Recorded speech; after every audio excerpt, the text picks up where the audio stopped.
नमस्कार दोस्तों, जैसा कि हमने पिछले वीडियो में कहा था कि हमारा जो अगला वीडियो होगा वो सवालों पर आधारित होगा। तो हमने ये पहला सवाल आपका ले लिया। हम आपसे एक्सपेक्ट करेंगे, हर एक सवाल में ध्यान रखिएगा कि आपने सवाल को ठीक से पढ़ लिया है, खुद से प्रयास भी कर लिया है। ठीक है, ये सोचते हुए हम सवाल को बताएंगे। हम ये मानते हुए सवाल को समझाएंगे कि आप इस सवाल को बहुत ही अच्छे ढंग से पढ़ लिए हैं, कम से कम इतना तो ज़रूर आप किए हैं। ठीक है, अब आप वीडियो को पॉज करके इस सवाल को ठीक से पढ़ लीजिएगा। जब भी कोई सवाल आएगा तो आपको यही काम करना है, पहले वीडियो को पॉज करना है, फिर सवाल को पढ़ना है और फिर हमारा सॉल्यूशन देखना है। देखिए, इस सवाल को जब आप पढ़े होंगे तो आपको ये पता चल गया होगा, ये बात समझ में आ गई होगी कि ABCD एक समांतर चतुर्भुज है।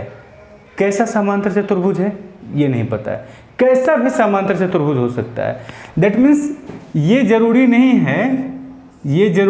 है कि ये और ये अनइक्वल ही हो, ये भी जरूरी नहीं है कि ये एंगल 90 डिग्री नहीं ही हो, ऐसा जरूरी नहीं है। मतलब इस सवाल के कहने का मतलब यही हुआ, ये सवाल पूछने का मतलब यही हुआ कि कैसा भी समांतर चतुर्भुज आप लीजिएगा उसमें आंसर आपका इन चारों में कोई एक ही आएगा, है ना। चाहे हम ये 30 डिग्री का लें, चाहे 60 डिग्री का लें, चाहे 90 डिग्री का लें, चाहे ये इससे बड़ा लें, चाहे ये इससे बड़ा लें, चाहे दोनों को हम बराबर लें, कोई फर्क सवाल हमारे सॉल्यूशन पे नहीं पड़ेगा। ठीक है, हाँ, लेकिन अगर कह दिया जाता कि अगर ये एंगल थीटा है, इतना भी कह दिया जाता तो फिर हम इस एंगल को 90 नहीं ले सकते थे, फिर थीटा पे काम करना होगा। इन चीज़ों को समझना, ठीक है बंधु। तो जब ये ऐसा कहा गया है सवाल में तो हम करेंगे क्या कि सीधा एक जो बढ़िया समांतर चतुर्भुज है, जो हमको आसान लगता है, वो है वर्ग। हमने आपसे 1000 दफ़ा कहा ना कि वर्ग हो, चाहे रोम्बस हो, चाहे रेक्टेंगल हो, ये सब पहले पैरेललोग्राम है। यानी पैरेललोग्राम जो जनरल पैरेललोग्राम में एप्लीकेबल होगा वो यहाँ भी एप्लीकेबल होगा। ठीक है बंधु। अच्छा, तो किसी समांतर चतुर्भुज में क्या रेशियो होगा अगर हम इन दोनों को मिला दें? जैसे ये A है, B है, C है, D है, तो AC और BD को हमने क्या किया, मिला दिया, और ये हमारा है O। अब कहा जा रहा है कि OA, OB, OC का जो मिड पॉइंट है उसे मिला दिया गया, ऐसे ऐसे मिला दिया गया।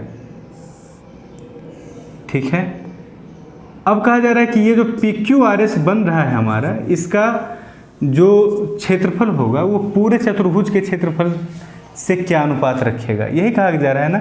मान लो कि अगर हमारा, आप सोचिए कि कोई भी ऐसा त्रिभुज है, कोई ट्रायंगल है, अगर ये 10 है तो इसके मिड पॉइंट को अगर मिलाने वाली जो रेखा होगी उसकी लंबाई क्या होगी, 5 होगी। ये आप पहले से जानते हैं।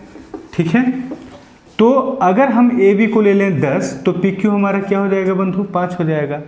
दैट मीन्स पूरे का क्षेत्रफल हमारा क्या हो गया, 100, और PQRS का क्षेत्रफल क्या हो जाएगा, 25। तो बड़ा वाला और छोटा वाला का अनुपात क्या हो जाएगा, 4:1। पूछा गया है पहले छोटा वाला है, बाद में बड़ा वाला है, हमारा आंसर क्या हो जाएगा, B नंबर ऑप्शन, यानी 1:4। समझ रहे हैं इस बात को। अब देखिए, अगर हम जनरल टाइप का पैरेललोग्राम लेते हैं, समझना इस बात को, हमारा जो मेन मकसद है ना वो आपका कॉन्सेप्ट को स्ट्रॉन्ग करना। ठीक है, कहाँ हम क्या अप्लाई कर सकते हैं, सवालों को हम सिर्फ बना करके दिखा दे रहे हैं, ये काफ़ी नहीं है, आप अप्लाई कर सकें, ये हमारा मेन मकसद है। देखिए, अगर हम ऐसा ले लेते हैं, मान लो कि हम ले लेते हैं पैरेललोग्राम। ठीक है, सिंपल टाइप का जो जनरल टाइप का पैरेललोग्राम होता है वो हम ले लेते हैं, और इसका दोनों डायगोनल हमने खींच दिया। अब बताइए, अगर हम इसके मिड पॉइंट को मिलाएंगे किसी भी ट्रायंगल में, आप एक बात बताइएगा, किसी भी ट्रायंगल में जब आप मिड पॉइंट को मिला देते हैं ना, तो ये वाला जो ट्रायंगल का क्षेत्रफल है वो पूरे ट्रायंगल के क्षेत्रफल का कितना हो जाता है, 1/4 गुना हो जाता है कि नहीं। ये हमने कब बताया था आपको, ट्रायंगल में ही बताया था कि इस ट्रायंगल का क्षेत्रफल अगर मिड पॉइंट को मिलाइएगा तो पूरे वाले ट्रायंगल के क्षेत्रफल का कितना गुना हो जाएगा, 1/4 गुना हो जाएगा। सिमिलरिटी का ये कॉन्सेप्ट है, ये इसका एरिया पूरे के एरिया का कितना होगा 1/4 गुना। अच्छा, तो अगर जैसे देखिए ABCD ये O है, ये इस तरह से हम मिलाते हैं, ये PQRS है, तो AOB BOC COD DOA ये पिछले वाले, इसके जस्ट पिछले वाले वीडियो में भी हमने बताया कि ये सारा आपस में क्षेत्रफल में समान होता है। अच्छा, तो ये जो हमारा ट्रायंगल है यानी OPQ वो OAB का 1/4 गुना है। उसी तरह से ORQ पूरे ट्रायंगल यानी OBC का 1/4 गुना है। ठीक उसी तरह से ये भी 1/4 गुना है और ये भी 1/4 गुना है। तो इन चारों का सम, बड़े वाले चारों ट्रायंगलों के सम का 1/4 गुना होगा, स्वाभाविक सी बात है। तो हम ऐसे भी सोच सकते हैं, लेकिन हमने आपको वर्ग लेकर के इसलिए बताया कि कहाँ आप अप्लाई कर सकते हैं इस चीज़ को। हम कहाँ पर, हर एक जगह पर आप समांतर चतुर्भुज को वर्ग नहीं मान सकते, ध्यान रखिएगा। हर एक सवाल में मतलब अगर यहाँ पर कह दिया जाए ना कि अगर ये एंगल 60 डिग्री का है तो आप फिर इसको वर्ग नहीं मान सकते हैं, लेकिन यहाँ पर एंगल को स्पेसिफाई नहीं किया गया है। इसका मतलब ये होता है कि चाहे कैसा भी समांतर चतुर्भुज हो, हमारा आंसर सेम आएगा। इसलिए हम इस सवाल में वर्ग भी मान सकते हैं, आयत भी मान सकते हैं, लेकिन ज़्यादा सहज मानना क्या होगा, वर्ग मानना होगा। उसका एरिया हम आराम से निकाल लेंगे। आप बात समझ रहे हैं? आ जाइए अगले सवाल। मतलब ये एक तरह से ये जो सवाल है ना आपका, ये थ्योरम एक तरह से हो गया, समझिएगा। ये एक प्रमेय हो गया कि किसी समांतर चतुर्भुज का जो वर्ग है उसका जो ओ पे काटता है, विकर्ण जो है एक दूसरे को ओ पे काटता है, तो OA OB OC OD के मिड पॉइंट को जब हम मिलाएंगे तो अंदर में क्या बनेगा, वो भी एक समांतर चतुर्भुज ही बनेगा। और वो क्या होगा, 1/4 ऑफ टोटल होगा, पूरे का 1/4 होगा। देखिए, अच्छा पिछला सवाल में एक बात और हम आपको बता दे रहे हैं कि ऐसा भी सवाल देखा गया है जिसमें ये क्या कहते हैं, पूरे जो पैरेललोग्राम है उसका एरिया 40 सेंटीमीटर स्क्वायर दिया गया है और अंदर वाले का पूछा गया है। आप सीधा उसका आंसर क्या कर देंगे, 10 सेंटीमीटर स्क्वायर। ठीक है, अब इस सवाल को आप पढ़ें और खुद से प्रयास करें और फिर हमारा सॉल्यूशन देखिए। जैसे देखिए एक समांतर चतुर्भुज है, अब ध्यान दीजिएगा, ये इस समांतर चतुर्भुज में आप ना तो रेक्टेंगल मान सकते हैं, ना ही आप स्क्वायर मान सकते हैं, ना ही आप रोम्बस मान सकते हैं। कई समांतर चतुर्भुज में आप रोम्बस भी मान सकते हैं, क्योंकि रोम्बस भी एक समांतर चतुर्भुज है, लेकिन इसमें देखिए लंबाई और चौड़ाई दोनों अलग अलग कर दिया गया है, दो साइड अलग अलग साइज का है। तो आप इसमें रोम्बस भी नहीं मान सकते हैं, स्क्वायर भी नहीं मान सकते हैं, और चूंकि एंगल एडजेसेंट साइड में क्या है 60 डिग्री का है, तो आप रेक्टेंगल भी नहीं मान सकते हैं। That means pure general format का जो समांतर चतुर्भुज होता है वो आपको कंसीडर करना होगा एक। ठीक है, अब कहा जा रहा है इनके एंगल बाइसेक्टर। अच्छा, इस कोण का जब समद्विभाजक, ये चार जो कोण हमारा है, इन चारों कोणों का समद्विभाजक को जब हम आगे बढ़ाएंगे ना, इस तरह से देखिए हम आगे बढ़ाते हैं, ठीक है, तो एक पॉइंट पर मिलेगा। अब इस कोण और इस कोण के समद्विभाजक को जब हम आगे बढ़ाएंगे तो ये भी एक पॉइंट पर मिलेगा। तो इस तरह से क्या हो जाएगा, एक चतुर्भुज बन जाएगा। इसी चतुर्भुज का क्षेत्रफल आपसे पूछा गया है। तो सबसे पहली बात इसमें हम आपको, इसको सवाल मत समझना, ये एक तरह का थ्योरी ही हो गया है। ठीक है, पूरा अब इस पैटर्न पे जो भी सवाल आएगा आपका, चाहे वो रेक्टेंगल से रिलेटेड हो, चाहे आपका जनरल टाइप का पैरेललोग्राम हो, चाहे कोई भी तरह का पैरेललोग्राम हो, उस पर हम इस चीज़ को अप्लाई करने वाले हैं। देखिए सबसे पहली बात, जब ये एंगल बाइसेक्टर और ये एंगल बाइसेक्टर यहाँ मिलेगा तो यहाँ कोण जो है वो 90 डिग्री का बनेगा, ध्यान रखना। इसलिए कि इनका सम और इनका सम कितना होता है बंधु, 180 डिग्री होता है ना, ये प्लस ये 180 डिग्री। तो ये इसका आधा है और ये इस पूरे का आधा है, तो इन दोनों का सम कितना होगा, 90 डिग्री होगा। तो किसी ट्रायंगल में अगर ये और ये 90 हो गया तो ये कितना बचेगा, ये भी 90 बचेगा। दैट मीन्स ये हमारा 90 हो जाएगा और उसी तरह से ये हमारा 90 हो जाएगा। होगा ना, क्योंकि इन दोनों का सम फिर क्या हो जाएगा 90 90, तो ये हमारा क्या हो गया 90 हो गया। अच्छा तो फिर ये भी हमारा 90 हो जाएगा, और चूँकि ये और ये मिलके 90 होगा इसलिए ये भी 90 होगा, और ये मिलके 90 होगा इसलिए ये भी 90 होगा।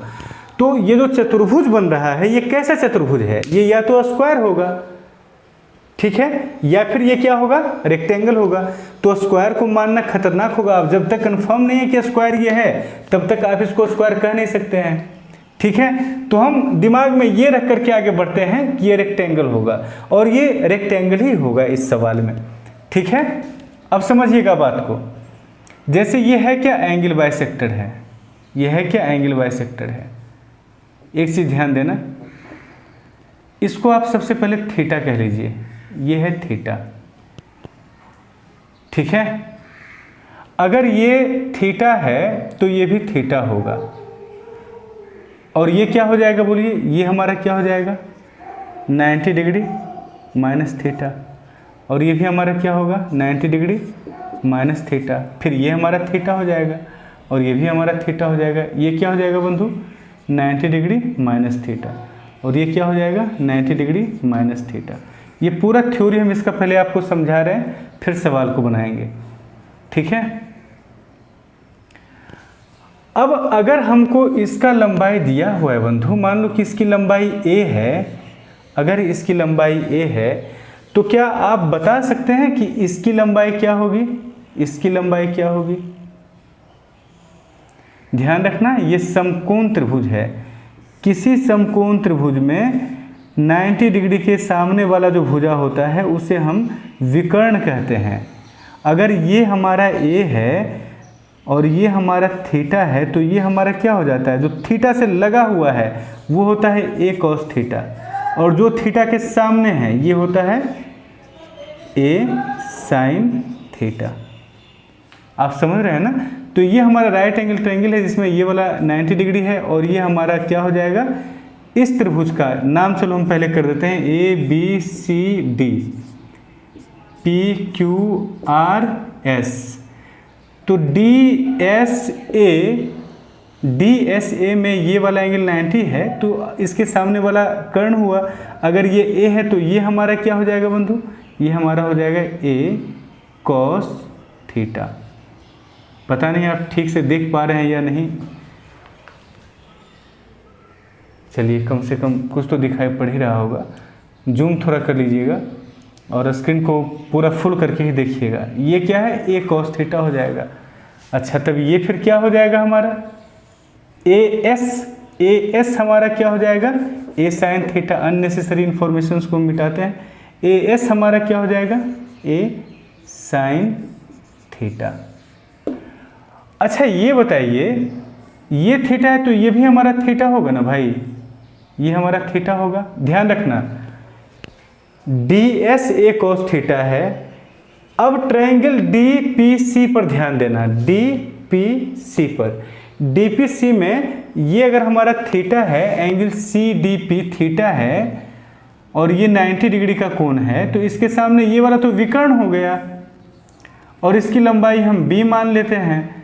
तो बता सकते हैं आपकी ये जो हमारा DP है इसकी लंबाई क्या होगी, DP की लंबाई हो जाएगी, चूंकि ये 90 है और ये थीटा है तो DP क्या हो जाएगा B cos थीटा।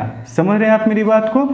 DP बराबर क्या हो जाएगा, DP बराबर आपका हो जाएगा B small b cos theta. अच्छा इस चीज़ को समझिएगा, DP हमारा चूंकि ये हमारा B है, DC हमारा क्या है B है और ये थीटा है, तो ये जो थीटा से जो सटा हुआ साइड होता है ना राइट एंगल ट्रायंगल में, वो आधार होता है और थीटा के सामने वाला यानी PC जो होगा वो लंब हो जाएगा। इन चीज़ों को समझना। DP क्या होगा आधार, तो आधार क्या हो जाएगा कर्ण इंटू कॉस थीटा। अगर PC कोई कहेगा निकालने तो हम कह देंगे कि B इंटू साइन थीटा, है ना। PC क्या हो जाएगा B इंटू साइन थीटा। अच्छा DP क्या हुआ B इंटू कॉस थीटा और DS क्या हुआ A इंटू कॉस थीटा। तो SP क्या बचेगा B cos theta minus A cos theta. SP यहाँ से हमारा निकल जाएगा, SP हमारा क्या हो जाएगा dp में हम ds को घटा देंगे, यानी b cos थीटा में हम a cos थीटा को माइनस करेंगे, b minus a into cos theta, ये हो जाएगा। ठीक है, अब इसका हमको ये निकल गया है, जो अंदर में आयत बन रहा है, जो रेक्टेंगल बन रहा है, उसका एक साइड निकल गया है। बस ये साइड हमारा निकल जाए, हमारा काम हो जाएगा। ठीक है, ये साइड भी हम आराम से निकालेंगे। कैसे निकालेंगे? देखिए, ये हमारा थीटा है एंगल, तो पहली बात ये जो है, ये वाला मतलब सी क्यू ये भी हमारा ए है। सी क्यू हमारा क्या हो जाएगा? थीटा के सामने वाला, ये हमारा कर्ण है बंधु, ए हमारा क्या है? कर्ण है। और निकालना हमें क्या है? Q C. तो क्यू सी क्या होगा? A into sine theta, theta के सामने वाला साइन थीटा है ना। क्यू सी हमारा क्या होगा? A into sine theta. और पी सी हमारा क्या होगा? बताइए, पी सी हमारा क्या होगा? पी सी निकालने के लिए हमें क्या करना होगा? इस ट्रायंगल में जाना पड़ेगा। पी सी निकालने के लिए हमें इस ट्रायंगल में जाना पड़ेगा। कौन सा ट्रायंगल? डी पी सी में। और ये वाला थीटा देखना, ये वाला थीटा। ठीक है, तो ये हमारा बी है, पी सी निकालना है, कर्ण हमारा बी है, थीटा के सामने लंब होता है, यानी पी सी हमारा क्या हो जाएगा? B into sine theta. P C हमारा क्या हो जाएगा? B into sine theta. अच्छा, तो पी क्यू क्या हो जाएगा? पी क्यू बराबर हो जाएगा B into sine theta minus A into sine theta. यही होगा ना। क्यू सी माइनस कीजिएगा पी सी में, दैट मीन्स एस पी हमारा आया B minus A into cos theta, और उसका एडजेसेंट साइड यानी पी क्यू हमारा आ गया B minus A into sine theta. दोनों साइड आ गया, दोनों को मल्टीप्लाई कर दो, आपका आंसर आ जाएगा। यानी बी माइनस ए का whole square into sine theta into cos theta, आपका यही आंसर होगा। आप इसको आराम से खुद से प्रयास कर करके समझिएगा। ठीक है, जैसे देखिए, अगर हम ये थीटा कंसीडर किए थे, हमने कहा पीसी को क्या? पीसी को हमने बी साइन थीटा कहा। ठीक है, अगर आपकी इच्छा होती है कि हम इस थीटा को नहीं लें, हम इस एंगल को लेकर के बना सकते हैं सवाल को कि नहीं? तो बना सकते हैं, लेकिन अगर ये थीटा है तो ये आपका क्या होगा? 90 माइनस थीटा हो जाएगा, 90 माइनस थीटा। अब जब आप इस एंगल को कंसीडर कर रहे हैं बंधु, तो आपका आधार ये हो जाएगा, कौन? पीसी। पीसी क्या हो जाएगा? आधार हो जाएगा। और ये तो आपका 90 है ही, तो ये कर्ण है ही, ये कर्ण है, पीसी आधार है, ये एंगल 90 माइनस थीटा है। तो हम पीसी को क्या कह सकते हैं इस हिसाब से? देखिए, इस बॉक्स में हम लिख रहे हैं पीसी बराबर हम क्या कह सकते हैं? बी इंटू, ये आधार है ना, तो इस बार कॉस होगा, कॉस। लेकिन हम एंगल कौन सा कंसीडर कर रहे हैं? 90 माइनस थीटा, तो cos 90 minus theta, that means B cos 90 minus theta क्या होता है? Sine theta. तो फिर हमारा वही चीज़ आ जाएगा। मतलब कोई भी एंगल आप कंसीडर कीजिएगा, तो ऐसा नहीं कि आपका आंसर चेंज हो जाएगा, डिफर कर जाएगा, ऐसा नहीं है, आपका आंसर वही होगा। आप इन बातों को समझ रहे हैं? ठीक है, तो ये फॉर्मूला आपका आ गया। अब जब ये फॉर्मूला, अच्छा, एरिया का, एरिया क्या हो जाएगा? लंबाई हमारा ये हो गया, चौड़ाई हमारा ये हो गया, रेक्टेंगल है तो हम दोनों को मल्टीप्लाई कर देंगे। हमारा क्षेत्रफल क्या होगा बंधु? बी माइनस ए का whole square into sine theta into cos theta. अब इस चीज़ को अगर आप याद रख सकते हैं, हमने आपसे कहा था कि एक दो पेज जो है हर एक चैप्टर में बना दीजिए, उसमें लिख दीजिए टू मेमोराइज, ठीक है, फॉर मेमोरी, और उसमें ये पॉइंट करके आप दे दीजिए, पहला या दूसरा पॉइंट ये आपका होगा अगर, तो उतना नंबर पॉइंट में कि इस चीज़ को हमको याद रखना है, बी माइनस ए का whole square into sine theta. अब कोई भी पैरेललोग्राम कभी भी एग्जाम में हमारे सामने आएगा और कह दिया जाएगा कि भाई इसका लंबाई 24 है, इसका लंबाई 16 है और दोनों के बीच का एंगल क्या है? 60 डिग्री है। तो इसके एंगल बाइसेक्टर अगर जहाँ मिलेंगे वहाँ जो चतुर्भुज बनेगा उसका क्षेत्रफल क्या होगा? हम आराम से क्या करेंगे, b माइनस ए यानी 24 माइनस 16 कितना हुआ? 8, 8 का स्क्वायर यानी 64 इंटू साइन, ये थीटा 60 का आधा आप लीजिएगा, तो साइन 30 इंटू कॉस 30, यही इसका आंसर हो जाएगा। ठीक है,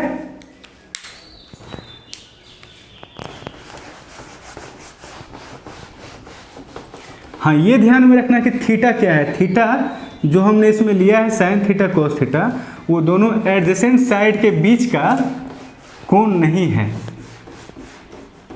थीटा दोनों एडजेसेंट साइड के बीच का कोण नहीं है। थीटा दोनों एडजेसेंट साइड के बीच के कोण का आधा है। अब ये सवाल हमारे सामने है, देखिए लगभग हमको लगता है कि इसका थ्योरी में 8-10 मिनट आपका टाइम हमने लिया, ठीक है। अब इसमें कहा जा रहा है ये एंगल कितने डिग्री का है, 60 डिग्री का, ठीक है। तो हमारा आंसर क्या हो जाएगा, b माइनस ए क्या है, 20 माइनस 10 का whole square into sine theta. Sine theta हमारा क्या होगा, 60 का आधा यानी 30 इंटू कॉस थीटा यानी कॉस 30, ठीक है। दैट मीन्स हमारा आंसर क्या हो जाएगा, 10 का स्क्वायर यानी साइन थीटा का मान क्या होता है बंधु, साइन 30 का मान क्या होता है 1/2 और कॉस 30 का मान √3/2। तो हमारा आंसर क्या हो गया यहाँ से, ये 100 है बटा 4 25 √3 यानी ए नंबर ऑप्शन हमारा सही है, ठीक है। अब कहिए कि सर यही वाला एंगल हम ले सकते हैं क्या, इस एंगल को हम नहीं ले सकते हैं, बिल्कुल ले सकते हैं। जब आप इस एंगल को कंसीडर कीजिएगा तो थीटा आपका, जैसे ये अगर 60 है तो ये 120 होगा ना, तो थीटा आपका क्या हो जाएगा 120 का आधा। थीटा क्या हो जाएगा 120 का आधा, 120 का आधा क्या होता है 60। उस कंडीशन में आप क्या कीजिएगा 20 माइनस 10 का whole square into sine 60 into cos 60। तो साइन 30 इंटू कॉस 30 का जो मान होगा संजोग से वही मान साइन 60 और कॉस 60 का भी होगा, है ना। इस बार बस ये हो जाएगा कि √3/2 पहले होगा, 1/2 बाद में होगा, ठीक है।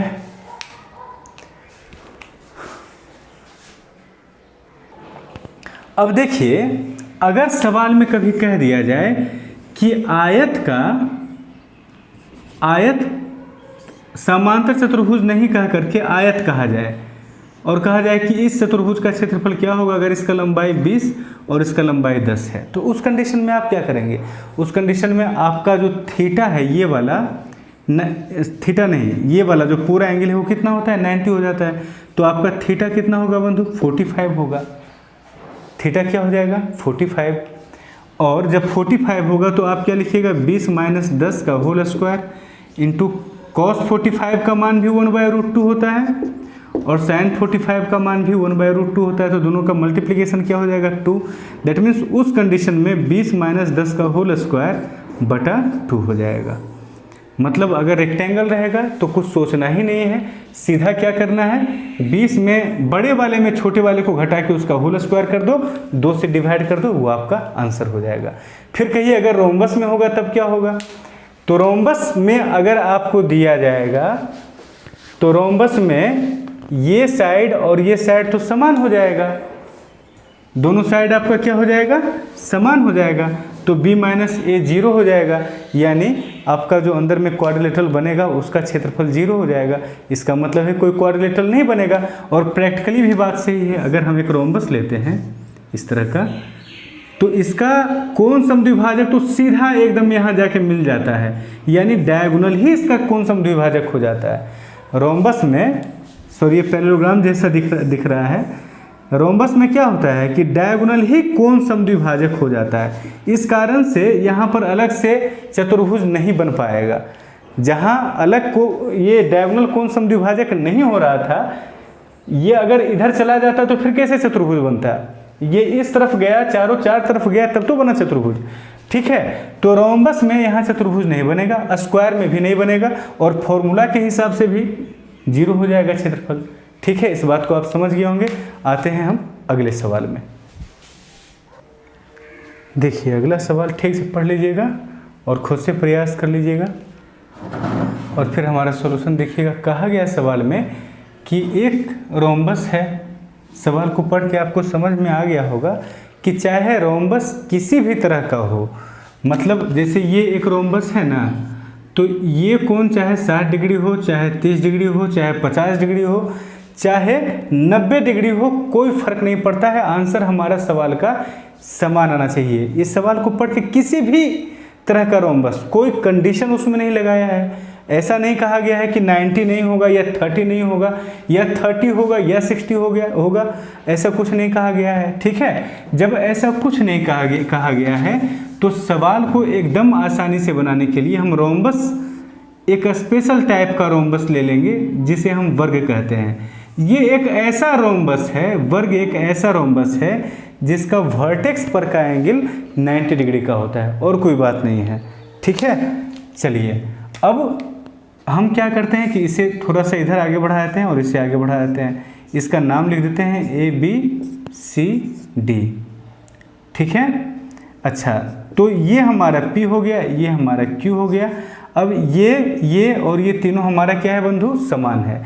मतलब अपने सेटिस्फैक्शन के लिए हम लिख सकते हैं अगर ये 10 तो ये भी 10, ये भी 10, ये भी 10, ये भी 10, ये भी 10, सारा का सारा क्या है अभी तक 10 10 10 है।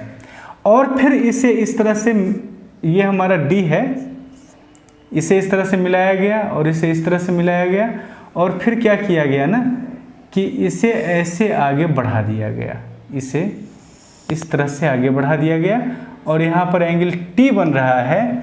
इस T का जो एंगल DTC है उसी का वैल्यू आपसे पूछा गया है। अब आप देखिए कितना आसान हो जाएगा बनाना आपके लिए सवाल। चूँकि ये 90 है और ये समान है तो ये भी 45, ये भी 45। अच्छा ये 90 इसलिए ये भी बचेगा 45, बचेगा कि नहीं बचेगा 45। देखिए किसी भी लाइन पर का कोण 180 होता है ना भाई, तो ये 90 तो ये अकेला हो गया और ये हो रहा है 45, तो ये भी क्या हो जाएगा 45। इसको सम्मुख कोण मत समझ लेना, ये सम्मुख कोण नहीं है, ये इसलिए बराबर नहीं है कि वर्टिकली अपोजिट ये है और ये वर्टिकली अपोजिट है भी नहीं। ठीक है, ये बराबर इसलिए हुआ क्योंकि टोटल 180 होता है जिसमें ये अकेला 90 हुआ तो इन दोनों को मिल के 90 होगा। अब ये 45 हो रहा है तो ये भी बचेगा 45। सेम वे में ये भी हमारा 45 हो जाएगा तो ये हमारा क्या हो जाएगा 90 हो जाएगा। ये आसान हो गया सवाल। किसी भी रोम्बस में कह दिया गया, यानी वर्ग में भी, क्योंकि किसी में तो वर्ग भी आ जाता है। आप बात को समझ रहे हैं, चलिए ठीक है।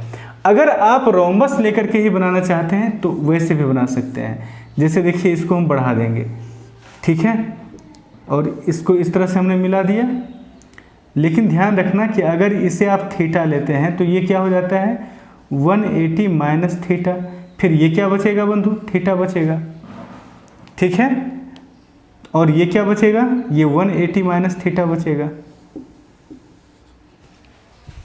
अच्छा आगे ध्यान देना कि इन तीनों को समान कहा गया है ना, ये और ये समान है, दैट मीन्स ये और ये भी समान होगा। चूँकि रोम्बस में तो सब साइड बराबर होता है, तो ये और ये बराबर, यानी ये कोण और ये कोण बराबर।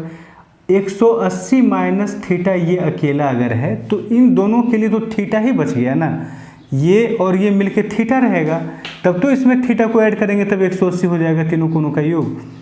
तो ये और ये समान है यानी ये θ/2 हो जाएगा। ठीक है, अच्छा ये कितने डिग्री का कोण है, ये 180 माइनस थीटा है। अब पूरा मिलकर के 180 होना चाहिए, तो ये कोण और ये कोण मिलके थीटा होना चाहिए, यानी ये भी आपका θ/2 बचेगा। समझते चलिएगा, अगर ये थीटा आप लिए हैं तो इन दोनों का योग 180 माइनस थीटा होगा, यानी ये 90 माइनस θ/2 और ये भी 90 माइनस θ/2 और ये है आपका थीटा, तो फिर ये आपका 90 माइनस θ/2 बचेगा, 90 माइनस θ/2 और ये है θ/2, तो दोनों का सम कितना हो रहा है 90, ये भी कितना हो जाएगा 90। ठीक से आराम से बैठ करके इसको भी आप कर लीजिएगा। और ये हमने तरीका बताया, एग्ज़ाम में जब भी सवाल आएगा आप इस पचड़े में मत पड़िएगा, आप इससे अपनी गाड़ी निकालिएगा। ठीक है, किसी समचतुर्भुज कहा गया, यानी वर्ग भी एक समचतुर्भुज है। ठीक है ना, आप समझ रहे हैं इन चीज़ों को। अगर बात नहीं समझ में आएगी आप कमेंट कीजिएगा, ठीक है, हम और भी अलग ढंग से इसको समझा देंगे। चलिए आज का वीडियो यहीं तक रहेगा और एक और वीडियो बनाएंगे। ध्यान रखना टाइम 30 मिनट हुआ है, सवाल 3 नंबर 3 है लिखा हुआ, बस ये जस्ट एक नंबर है। हमने 3 सवाल नहीं किया है 30 मिनट में, और हमने बकवास नहीं किया है, सवाल ही हमने किया है, कॉन्सेप्ट को हमने समझा है। ठीक है, तो नंबर पे कभी मत जाना कि कितना नंबर तक सब हुआ है। ये अगला वीडियो में हम लोग फिर सवाल करेंगे।